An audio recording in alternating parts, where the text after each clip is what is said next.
Okay, so let's start. Let me share in the screen. Let me share in the screen. The Trump peace plan. Hold on, I have it somewhere around here. Okay, so this is the 20 points that Trump proposed for his a so-called peace plan for the Middle East. And I wanted to go through them one by one and sort of like look at what is going on here and why this isn't really a peace plan. Like what? So one thing that you need to understand about post-colonial approaches to war is that in the West, the Western canon likes to see the world as a dichotomy between a state of war and a state of peace. Like if you read Thomas Hobbes, for example, he talks about the civil state of living in a city as the opposition of living in a state of perpetual war of one human against all humans, like the war of all against all. And so there's a lot of Western canon that is premised on the idea that there is such a thing as a state of peace that needs to be preserved, that needs to be attained, and a state of war that needs to be avoided, that needs to be prevented. And so, unsurprisingly, this is how international relations, particularly when it is seen as the abstraction of individual politics into collective politics, like the individual becomes the state. This is how international relations are seen, as this pervasive state of war of all states against all states, and this is the realist tradition, one of the biggest scholarly traditions on Western international relations theory. And the main argument is there is a state of peace and then there's a state of war. And I think I've said this before in this stream, that this isn't how post-colonial theory sees the world, because this idea that there is such a thing as a state of peace is something that is more of a privilege than a reality for most people in the world. Most people in the world, particularly in the global majority, in the global south, don't really exist in a situation of complete peace.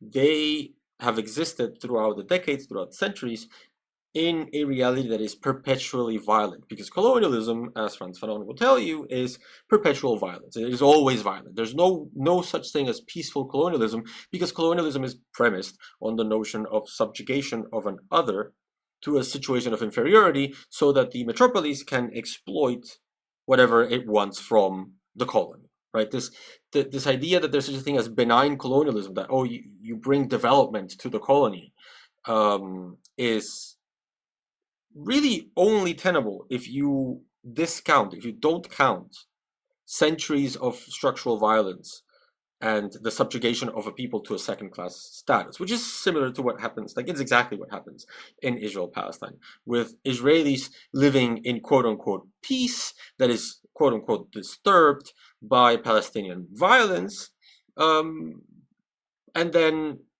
that peace rests on a system of apartheid, of occupation, of annexation, and of racialized abuse that is usually ignored because it is what is needed so that the Western-centric subject, the white male usually subject, can exist in peace. So for an Israeli to exist in peace in Tel Aviv, that requires the subjugation of Palestinians through apartheid, racism, colonialism, settlement, annexation, right? So Palestinians, as the colonized party in the relationship, don't exist in peace. They don't have a dichotomy of peace and war. They always exist in war. They are always subjected to checkpoints. They are always subjected to violence, the violence of the colonizer, because they need to be kept in subjugation. That's why there's that's why there's checkpoints. That's why there are soldiers banning Palestinians from going into specific streets in Hebron.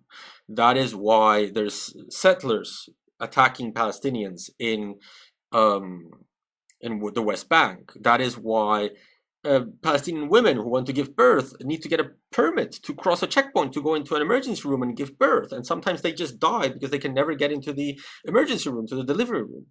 That is violence. It is a state of perpetual violence that the colonizer calls peace. Where comments say, when people are occupied, resistance is not only inevitable but also completely justified. De-radicalized is also a completely radicalized term. Yes, so that structural violence invites resistance from the most menial thing of like Israel recently said that Palestinians cannot celebrate the return of their hostages and the return of their unlawfully detained people. Resistance is as basic as celebrating that. Resistance is when Israel killed Shireen Abu Akleh. Resistance is going to her funeral in defiance of orders. To the most violent ones of like armed struggle against occupation. All of that is invited by colonialism. It is inevitable because when you subject humans to subjugation, humans rise up.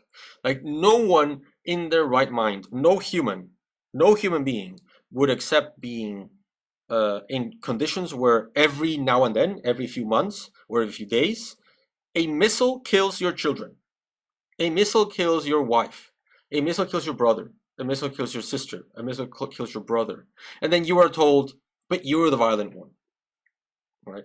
So it is impossible to keep people in those conditions and say, and then nothing violent will happen in return. Like this is what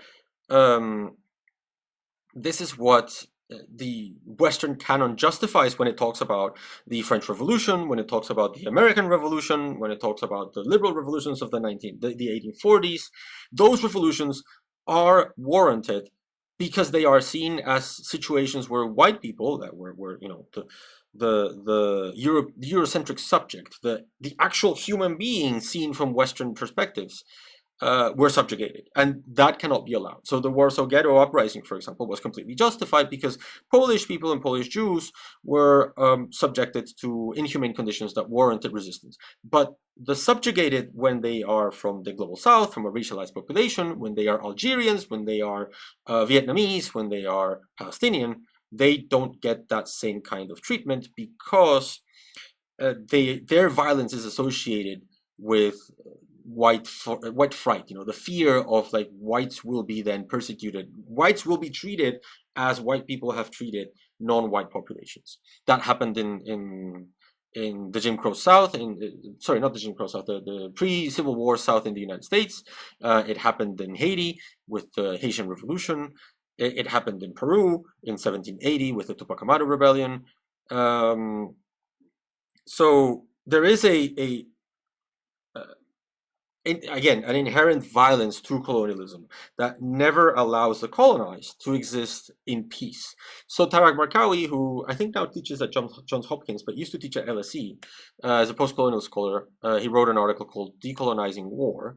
His main argument is that this peace-war dynamic is a dream that doesn't exist in practice. It's just not a real phenomenon for the colonized. In Tarak Barkawi's framing, the colonized can only exist in a binary that is battle and repression. So what the colonizer calls peace is the everyday repression of the colonized. It's the checkpoints. It's the police brutality. It's the Palestinian with Down syndrome being killed by a dog and left to bleed out in the floor. And when that repression leads to violence from the colonized, then that's war. But there's no single moment of peace. And I think the Trump peace plan, the so-called peace plan for Gaza, perfectly encapsulates that, because it is a plan that doesn't actually solve any of the underlying causes of colonialism in Palestine. It does not free Palestine. It does not end apartheid. It does not end the occupation of Gaza and the West Bank. It does not end annexation and settlement. It does not grant rights to Palestinians. It does not allow Palestinians to return to the land from where they were ethnically cleansed. It does not settle the status of Jerusalem. It doesn't do anything of the things that make Palestinians rise up against the repression that they face. And yet it is called peace. So it is a colonizer peace, in essence. And I think this is why people are so confused in the West when they say, but you already have your ceasefire, right? You already have your ceasefire. You were protesting for ceasefire now. So why are you still angry? Why are you still protesting? And I think it is important to state that one of the strategic defeats of Israel when it decided to engage in genocidal violence against Palestinians is that it broke the normality of repetition. What is the normality of repetition? It's the normalizing power, to use Foucauldian terms. So someone can ask, like, what is actual power? And power in the more like in the punishing way, in the normal traditional way of understanding power, it's forcing someone else, having the ability to force someone else to do what you want. That is power. You don't want to do A, and I force you to do B. So if you are a parent, for example, and you want your kids to go to sleep, power over your kids is to say, no, you are going to sleep, and then the child goes to sleep. That's how power is usually framed, right? But normalizing power, the power that comes with structure, the power that comes with discourse, is even more powerful in that it makes people do whatever you want them to do without question. So Foucault would say, what is real power? Is real power actually having the ability to tell your kid to go to bed and then the kid goes to bed? Not really. Actual power, the most powerful power you can have, is that someone does something without you having to tell them, and that something is to your benefit. So for example, when I walk into a class, right, usually what happens, not always, sometimes I need to say, guys, we need to start class, but usually what happens is I stand up, I stand up in the middle of the class, and the students quiet down, and then they pay attention. They know that I'm supposed to speak, and they're supposed to listen, and they're supposed to raise their hands if they want to make a point. They know that. They just know it. It's expected of them to do it, so they do it. That is a spontaneous order. It doesn't need to be that way. They could just riot and say, no, we're all going to listen to Kevin now. And we're going to listen to Kevin, and Kevin is going to give the class and not you because we don't like you. They could do it. It's never happened, but they could do it. Nothing bad. I don't have any real power, like violent power, to like punish my students into listening to me. If everyone decides to get up and go, I can't force them to stay. But it's never happened. Why? Because of normalizing power. It's been normalized for them to sit down and listen to a lecturer. That's power, right? They just sat down, and I didn't need to tell them, and you're going to listen to me for the next hour, and then we're going to go into a seminar, and you're going to make interesting points after reading the reading material that I gave to you that you have to read over the weekend. I never said that. At best, I gave abstract instructions during, the first session. That's it. And yet students do it. That is power. And that is what Israel used to have with most of the West. The people who kept saying the situation of Palestinians is untenable, it is not real peace, were treated as radicals. It was accepted, it was normalized that Israel had to, because this was such a complicated conflict, had to bomb Gaza every few years. 2014, 2019, 2021, etc., etc., etc. Right, 2006. Every few years, Israel had to quote unquote mow the lawn and kill a few hundred Palestinians. And no one bat an eye. Well, not no one. Like there were people who bat eyes, but most people didn't bat an eye. It was part of the performance. The show must go on. That's how the show works. And everyone expected the world to work that way. Everyone expected that every few years something would happen in that very complicated conflict that no one understands, that meant that Israel had to kill a few hundred Palestinians. And that was not wrong. That was not morally wrong. That was not legally wrong. That shouldn't lead to people going to The Hague for war crimes. That shouldn't lead people going to the ICJ for genocide. Like, no. That normalizing power has been lost forever. Israel no longer has that, I think, especially with younger generations. that very complicated problem that required Israel to engage in force has disappeared. It no longer exists. Now most people see the conflict as very simple. And I don't mean pro-Palestine people. Like, everyone sees it as very, very simple. Zionists see it as very simple. I just fundamentally disagree with why they think it's simple. They think it's simple because they have been now radicalized to say that they are an indigenous people, similar to like Native Americans, that have a right to live there, and Palestinians do not, so they should just go. So complete dehumanization and complete ethnic cleansing of Palestine and Palestinians. That's a very simple explanation. It's an inhumane, wrong, and immoral one, but it's a very simple explanation. In the same fashion, pro-Palestine views are saying like this conflict is not complicated. There's a subjugated population, there's an oppressed population that is being killed by the tens of thousands in the West Bank and Gaza. That needs to end. I don't care about your security concerns. I don't care about your strategic depth. I don't care about like Zionism as an ideology. Zionism as an ideology is rather the problem. You should be able to live in a country where everyone has the same equal rights. If you want to live in a country that is based on supremacy, in this case Jewish supremacy, then that is not a valid reason to act, to set up a country. That needs to change. And either you leave Palestine and you have two countries, two states, which to me that's not the ideal solution. I think I've told you this before. I don't think the ideal solution is to have a two-state solution, because I think that would mean that Israel would bomb Palestine. Only we would all say, "Oh, the state of Israel is bombing the state of Palestine," and that's it. But either you people will, in their new simplified version of the conflict, will say either you just leave entirely and focus on your ethno-state and then let Palestinians have their own ethno-state, which doesn't solve much to me, but that's one option. Or you just accept that in this area called Israel-Palestine, everyone should have the same rights and we should have just one single state. So no one is saying that the status quo is moral, acceptable anymore. That's gone. No one is saying it's too complicated. Of course, Israel needs to bomb Gaza. People are either saying it's very simple, Israel should just ethnically cleanse and genocide Gaza and Palestine and annex all of Palestine and just become formally an apartheid state, like not just informally, but not informally, but not just in another territory, not just in the territory of the West Bank and not in the occupied Palestinian territory, but let's call that Israel and assume our identity as an apartheid state. Or it's very simple.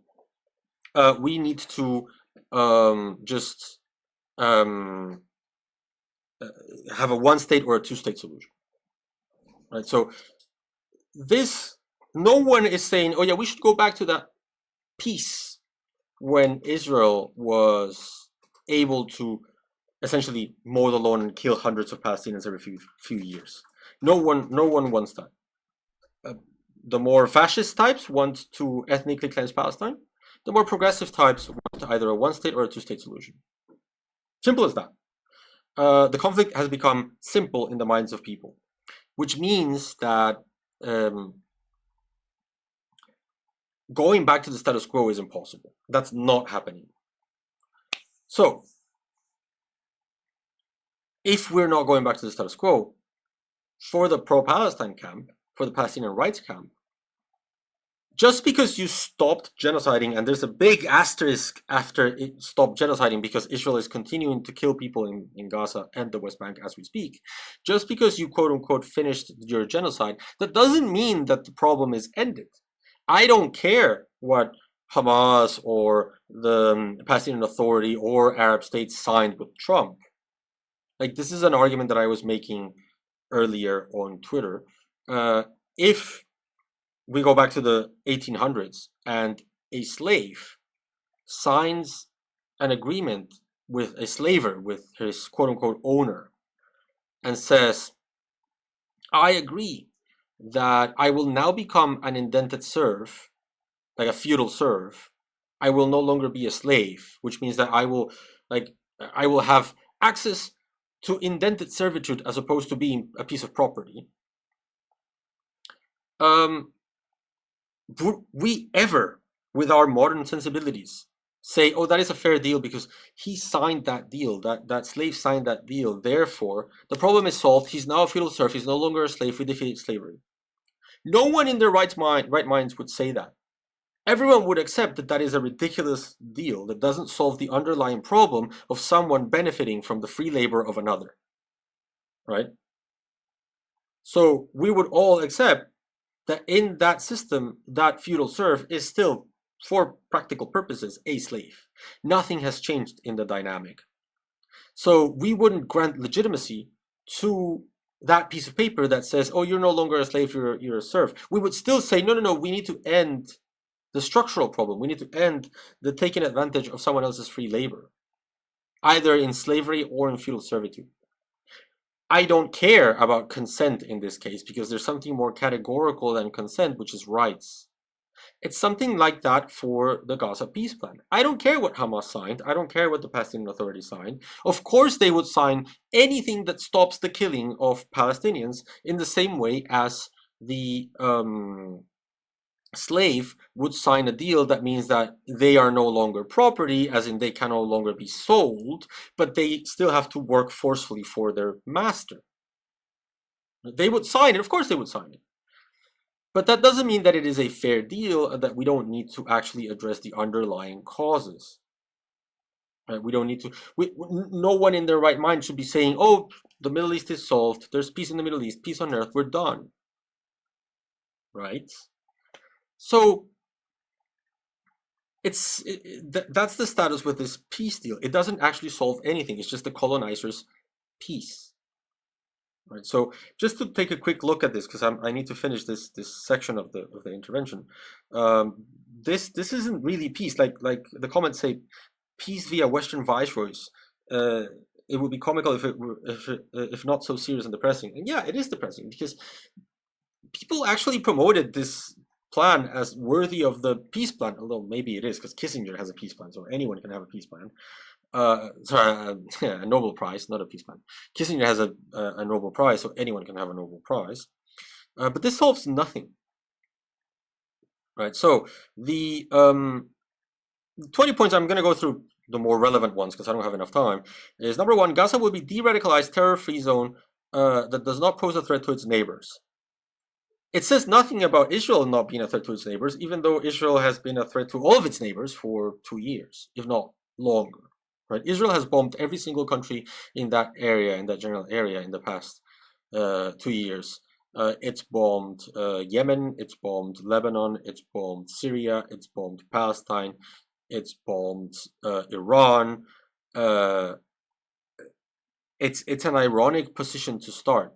Gaza will be de-radicalized. Will be a de-radicalized terror-free zone that does not pose a threat to its neighbors. But Israel doesn't need to de-radicalize. 2, Gaza will be redeveloped for the benefit of the people of Gaza who have suffered more than enough. Zhartov is right, Qatar as well. Qatar was bombed as well. This idea that Gaza will be redeveloped for the benefit of its people, it never is.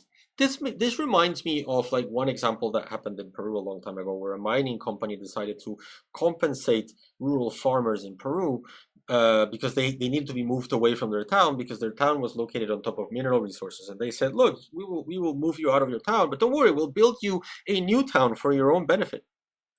Right, and so they built a new town called Nuevo Fuerabamba. So the original town was called Fuerabamba, and they built a new town called Nueva Fuerabamba, like New Fuerabamba, in the Andes, and they relocated all the people there. But what they created there was basically an American cul-de-sac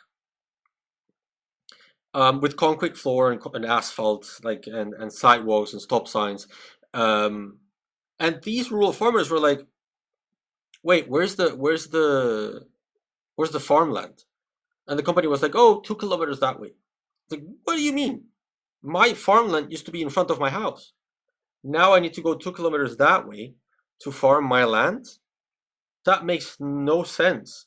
I don't want an American cul-de-sac. I want my farmland. I want my village back. It's like, oh, we built you something better.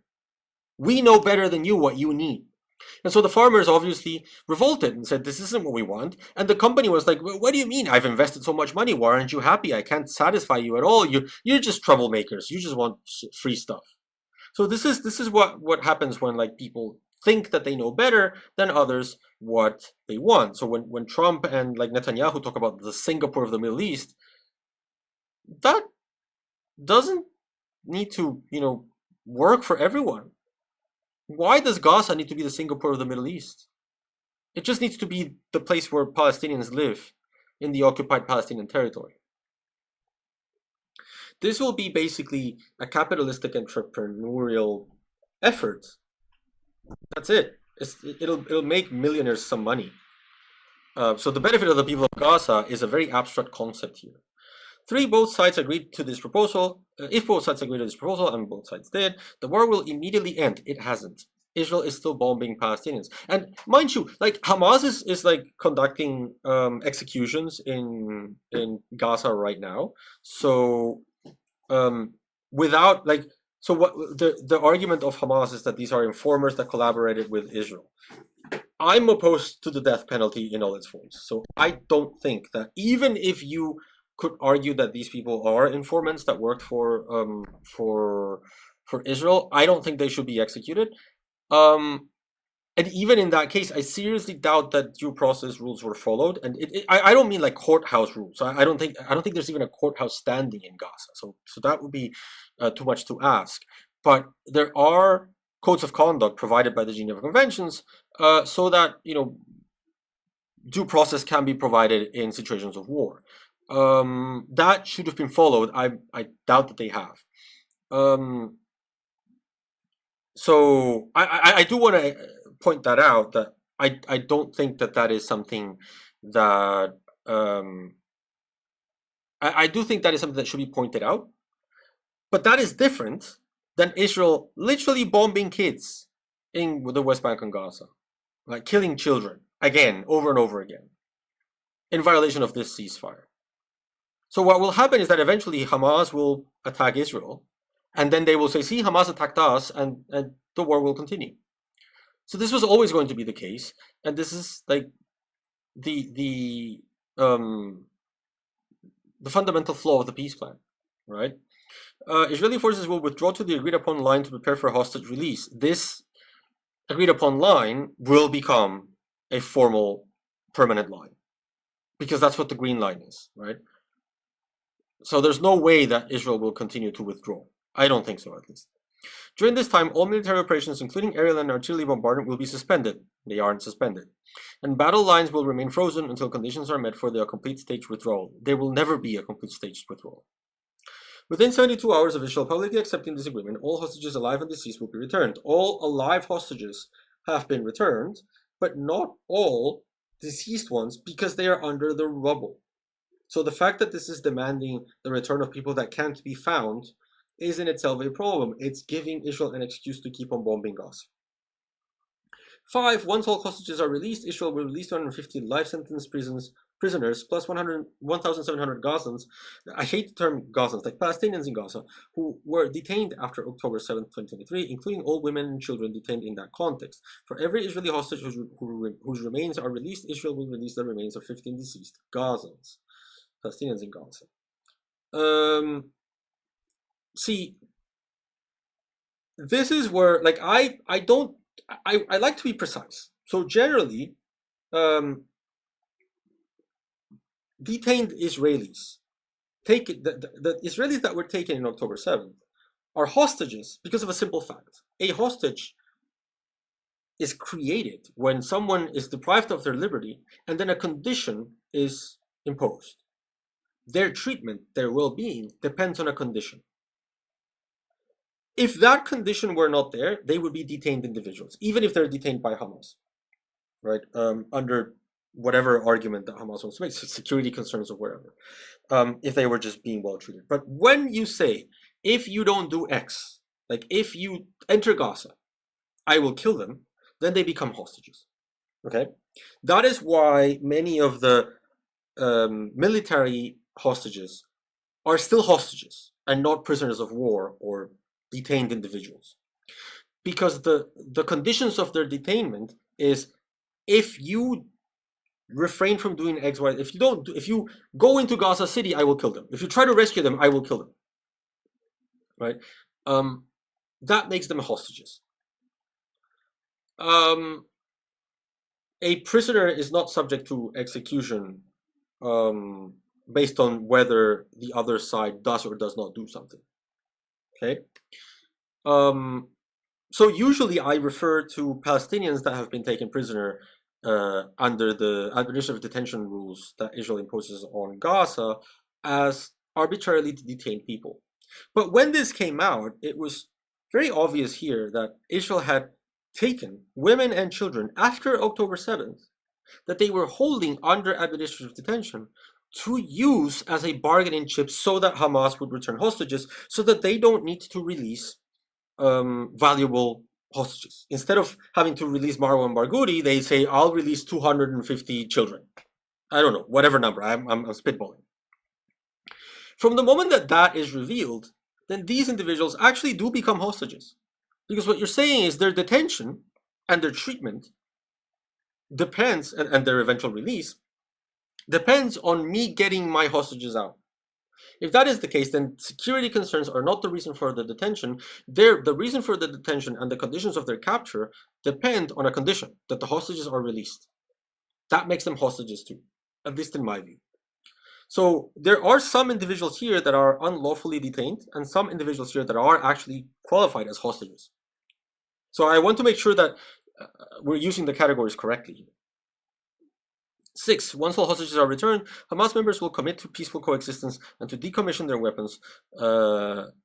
Hamas members who commit to peaceful coexistence and decommission their weapons will be given amnesty. Members of Hamas who wish to leave Gaza will be provided safe passage to receiving countries. Upon acceptance of this agreement, full aid will be immediately sent to the Gaza Strip. At a minimum, aid quantities will be consistent with what was included in the January 19 agreement regarding humanitarian aid. So, glaring recognition that Israel was actually preventing food from going into Gaza despite all the Hasbara. Entry of distribution of aid in the Strip will proceed without interference from the two parties, yada yada yada. Gaza will be governed under the temporary transitional governance of a technocratic, apolitical Palestinian committee. There's no such thing as apolitical. Everything is political. Responsible for delivering the day-to-day running of public services and municipalities for the people of Gaza. This committee will be made up of qualified Palestinians and international experts, with oversight and supervision by a new international transitional body, the Board of Peace, which will be headed and chaired by President Donald J. Trump, with other members and heads of state to be announced, including former Prime Minister Tony Blair. So basically what they're doing is a new mandate. This is exactly how the mandates looked like. There was a local representation, but the actual administration was carried out by Western powers. That is a mandate. And mandates, of course, are not lawful because the right to self-determination under international law is of immediate realization. when states are colonized, when peoples are colonized, they have an immediate right to freedom. That's why the International Court of Justice ordered Israel to withdraw from the Palestinian occupied territory as soon as possible, because Palestinians have a right to be free, and no one can tell Palestinians you will be free when you accomplish these or that conditions. So this body will call on best international standards to create modern and efficient governance that serves the people of Gaza and it's conducive to attracting investment. This is just a mandate. This is a colony. Essentially, they're creating the Gaza colony. And ironically naming Tony Blair, like Tony Blair should never, ever, ever again touch the Middle East after what he did in Iraq. A Trump economic development plan to rebuild and energize Gaza will be created by convening a panel of experts who have helped birth some of the thriving modern miracle cities in the Middle East. Many thoughtful investment proposals and exciting development ideas have been crafted by well-meaning international groups and will be considered to synthesize the security and governance frameworks to attract and facilitate these investments that will create jobs, opportunity, and hope for future Gaza. More mumbo jumbo, that more like the new Fuerabamba case, right? This isn't what Palestinians need. What Palestinians need is self-determination, not imposition from the outside. 11, a special economic zone will be established with preferred tariff and access rates to be negotiated with participating countries. So do not protect a nascent industry in a country that is losing access to its most, an area that is losing access to its most fertile grounds because Israel is occupying them now. That makes no sense. No one will be forced to leave Gaza, and those who wish to leave will be free to do so and free to return. Massive air quotes, right? Because what they will do is Gaza is unlivable. So of course people will want to leave, and they will offer zero facilities for people to return. This is what happened with the Nakba. This is what happened in 1967. This is what always happens. Palestinians that leave Palestine never return, period. Hamas and other factions agree to not have any role in the governance of Gaza, directly or indirectly, or in any form. All military terror and offensive infrastructure, including tunnels and weapons and production facilities, will be destroyed and not rebuilt. There will be a process of demilitarization of Gaza under the supervision of independent monitors, which will include placing weapons permanently beyond use through an agreed process of decommissioning and supported by the internationally funded buyback and reintegration programs, all verified by the independent monitors. New Gaza will be fully committed to building a prosperous economy and peaceful coexistence with their neighbors. I mean, what can I say to this? I thought that Hamas was a irrational, monstrous institution that would never agree to something like this. I guess the standard view was wrong, right? Jartov says that Dropside reported that Hamas never agreed to disarm. The response by Hamas to this was to say that this would need to be discussed further, but that they agreed to release the hostages. So yeah, we don't know actually what the reality is going to be, but I don't think that it'll be easy to secure disarming. Like what happened in Colombia with this is that a lot of splinter groups were created, people who refused to disarm. Donna says, so I agree that the 20-point plan reinforces the structural dynamics of oppression in the Israeli-Palestinian conflict for the reasons you cite, but we still need a new order that the international community can support. We do, it's just not this. I agree with you. We need one. It's just not this. Because we need an order that is based on self-determination, not on imperialism. 14, a guarantee will be provided by regional partners. This is just to make sure that Israel can re-invade Gaza whenever it wants.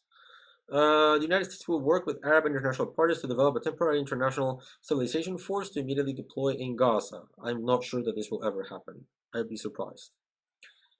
Israel will not occupy or annex Gaza as the ISF establishes control and stability.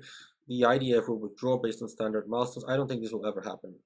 In the event Hamas delays or rejects this proposal, the above, including the scale-up aid operations, will proceed in the terror-free areas handed over from the IDF to the ISF. An interfaith dialogue process will be established based on the values of tolerance and peaceful coexistence to try and change mindsets and narratives of Palestinians and Israelis by emphasizing the benefits that can be derived from peace. So I don't think this will ever happen either. I don't think Israel will ever allow it. Well, Gaza redevelopment advances, and when the PA reform program is faithfully carried out, the conditions may finally be in place for the credible pathway to Palestinian self-determination and statehood, which we recognize as the aspiration of the Palestinian people. This is the sacred trust of civilization that was the essence of the post-World War I mandates. Is when you are ready, we will give you statehood. That never happens. That never happens. And 20, the United States will establish a dialogue between Israel and the Palestinians to agree on a political horizon for peaceful and prosperous coexistence. This will never happen. Simple as that. It will not happen. It isn't happening. Like this is the past, right? This is September 29th. We are October 19th. So yeah. Okay, we have this is basically what I wanted to say about the peace plan that isn't really a peace plan. Jantov says the ICJ gave a new order in the advisory opinion last year. I don't know why that's so hard to adopt. Oh, I do. It's because of colonialism. Israel is protecting its colony. Pretty much. That's it. Right. So yeah, this is basically the peace plan that isn't the peace plan. It's a peace plan that will maintain most of the colonial infrastructure in place in the West Bank and Gaza, and will allow Israel to re-invade, as it is currently allowing to re-invade Gaza, continue to kill Palestinians, and try to get Israel to go back to that status quo that I was talking about, to the mowing the lawn status quo. Because Israel has to have realized that it has lost the public relations battle. And it would love to go back to the time before October 7th, when it could just bomb Gaza and kill 100 and 200 Palestinians every now and then. So this plan is Israel's way of getting back to that status quo. And when people say this is bullshit, and we don't want this deal, we will continue to protest until Palestine is free, That's why Israel is pissed off about that reaction, because it wants to go back to the status quo of mowing the lawn, and people are just not letting them. There's this peace plan. It has very little legitimacy anywhere outside Israel and the United States, and even within the United States, I would say like the very small minority of the American public that continues to support Israel unconditionally. I think most people now have at least some qualms about what Israel is doing.